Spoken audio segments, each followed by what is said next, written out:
বাংলাদেশ সরকার বর্তমান prime minister জনাব তারেক রহমান তার কাছ থেকে আপনারা চাইছেন যে রামেসার হত্যার যত অতি তাড়াতাড়ি এটার বিচার কাজ শুরু হয়, কি বিচার কাজ শেষ হয়।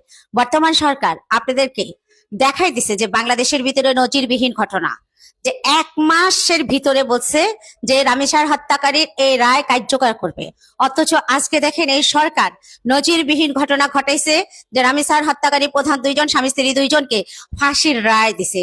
যারা এতদিন রাজপথে ছিলেন বলছিলেন যে ফাঁসি ফাঁসি ফাঁসি চাই, রামেসার হত্যাকারীর ফাঁসি চাই, আজকে ফাঁসির রায় কার্যকর যেই পর্যন্ত না হবে সেই পর্যন্ত আবার আপনারা মনে করেন ঝড় তুলেন।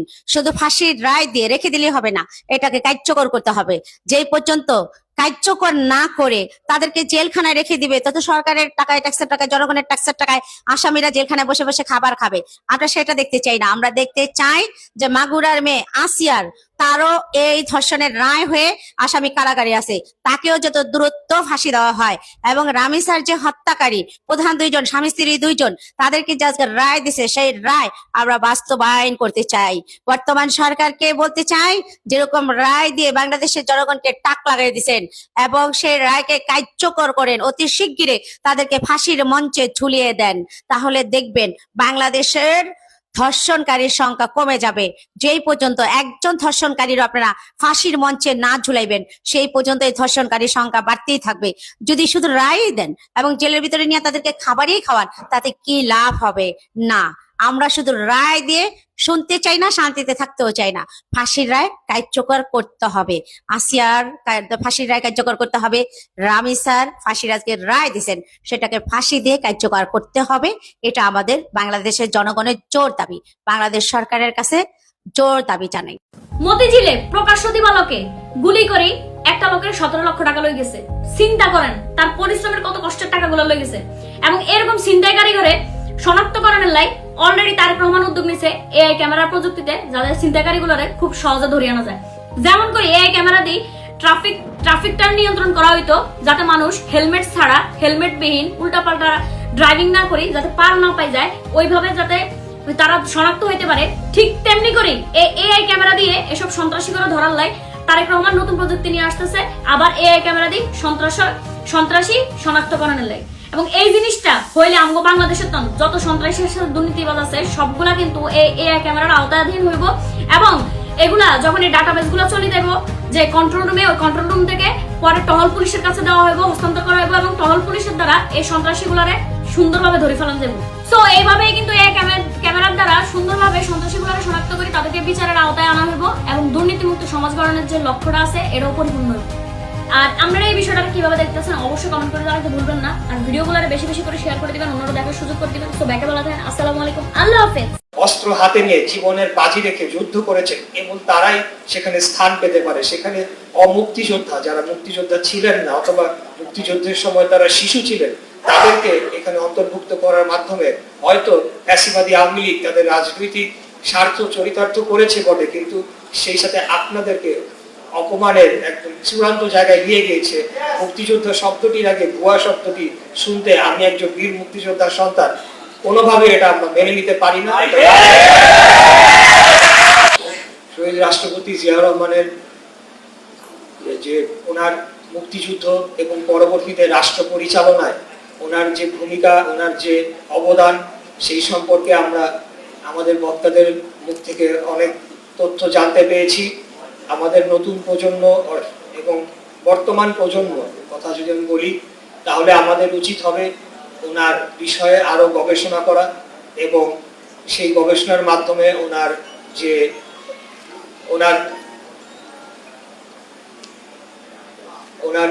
সকল কর্মকাণ্ড বিশ্লেষণ করে রাষ্ট্র পরিচালনায় উনি যে ভূমিকা রেখেছেন সেই আদর্শকে ধারণ করে আগামী দিনে আমাদেরকে রাজনীতি করতে হবে।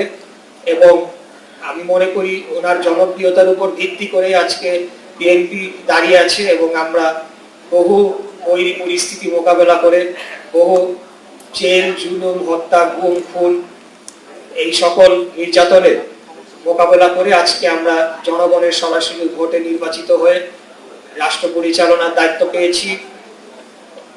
আজকের প্রধানমন্ত্রী, মাননীয় প্রধানমন্ত্রী জনাব তারেক রহমান ওনার সুযোগ্য সন্তান, শহীদ জিয়ার সুযোগ্য সন্তান আজকের মাননীয় প্রধানমন্ত্রী জনাব তারেক রহমানের নেতৃত্বে আমরা বিগত 17 বছর দেশকে যেভাবে ধ্বংস করে ফেলা হয়েছিল সেখান থেকে উত্তরণ ঘটিয়ে আবারও একটা জনগণের বাংলাদেশ এবং একটা স্বাধীন সার্বভৌম রাষ্ট্র, যেই রাষ্ট্র অন্য কোনো দেশের গোলাম হয়ে থাকবে না এবং যে কোনো পৃথিবীর যে কোনো রাষ্ট্রের সাথে সমান মর্যাদা নিয়ে আমরা এই রাষ্ট্রকে গড়ে তুলতে পারবো, সেরকম একটি রাষ্ট্র গড়ে তোলার জন্য আমরা কাজ করে চলেছি।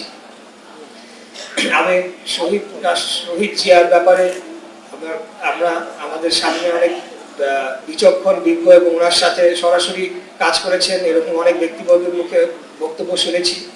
আমি যে জিনিসটা অনেক অ্যাডমায়ার করি সে তার মধ্যে একটা জিনিস আমরা যেটা আমি আমাদের প্রজন্মের ভাইয়েরা আছে তাদেরকে বলতে চাই যে উনি একজন সেনা বাহিনীর সদস্য হয়েও যখন উনি রাষ্ট্র পরিচালনার দায়িত্ব নিলেন উনি কিন্তু প্রথমেই বাংলাদেশের গণতন্ত্র প্রতিষ্ঠার জন্য একদলীয় যে বাকশাল ব্যবস্থা সেটিকে বিলুপ্ত করে বহুদলীয় গণতন্ত্রের পথ উন্মুক্ত করে দিলেন, স্বাধীন গণমাধ্যমের পথ উন্মুক্ত করে দিলেন এবং আবারও বাংলাদেশকে যে জন্য স্বাধীনতার যুদ্ধ হয়েছিল, মুক্তিযুদ্ধ হয়েছিল, স্বাধীনতার সংগ্রাম হয়েছিল সেই দিকে তিনি প্রতিষ্ঠা করলেন।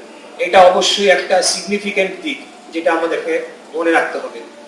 এর পাশাপাশি ওনার যে সাধারণ জীবন যাপন, আমাদের আজকের মাননীয় প্রধানমন্ত্রী একটা ইন্টারভিউ আপনারা ইউটিউবে বা বিভিন্ন সামাজিক মাধ্যমে সার্চ দিলেই পাবেন যে শহীদ জিয়া উনি প্রেসিডেন্ট থাকা অবস্থায় ওনার পরিহিত পোশাক যেটি আর তিনি পরতেন না পুরনো হয়ে গেলে সেটি উনি ওনার সন্তানদের পরার জন্য বঙ্গভবনের যে দর্জি তাকে দিতেন এবং তারা সেটি ওনার সন্তানদের জন্য আবার কাটছাট করে সেটি তৈরি করে দিত। এই ধরনের উদাহরণ একজন রাষ্ট্রপ্রধানের পক্ষ থেকে এটা আসলে অবিস্মরণীয় এবং এই ধারাবাহিকতায় আজকের মাননীয় প্রধানমন্ত্রী একটি সাধারণ জীবনযাপন তিনি করে চলেছেন। শুধু নয়, উনি মুক্তিযুদ্ধকে প্রত্যেকটি রাষ্ট্রের প্রত্যেকটি স্তরে উনি সর্বোচ্চ মর্যাদা দিয়ে সেটিকে ধারণ এবং বাহন করেন এবং আমাদেরকেও সেভাবে পরিচালনা করে চলেছেন। আমাদের সরকার মুক্তিযুদ্ধকে মনে করে যে এটি আমাদের পরিচয়, এটি আমাদের এই রাষ্ট্রের সূচনা এবং সেটিকে আমরা সর্বোচ্চ অগ্রাধিকার দিয়ে আমরা রাষ্ট্র পরিচালনা করে যাব আগামী দিনে। এটা আমাদের